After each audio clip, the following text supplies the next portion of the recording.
พี่น้องสิเว้าเรื่องหนึ่งสู่ฟังสิเว้าเรื่องการเป็นครีเอเตอร์นี่ล่ะเนาะ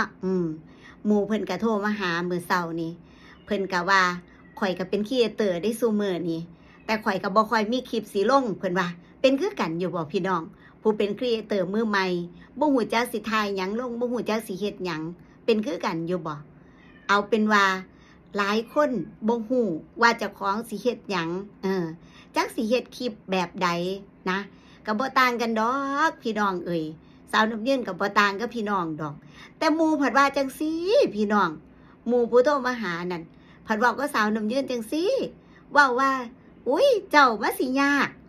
เจ้านั่นแค่เว้าก็ได้เงินเพิ่นว่าแม่นบ่เฮือพี่น้องเจ้านั้นมาสิยากเพิ่นว่าแค่เว้าก็ได้เงินว่าซั่นก็เลยนั่งคิดอยู่แม่นอยู่เด้เนาะจัดรายการวิทยุมาก็แค่เว้าก็ได้เงิน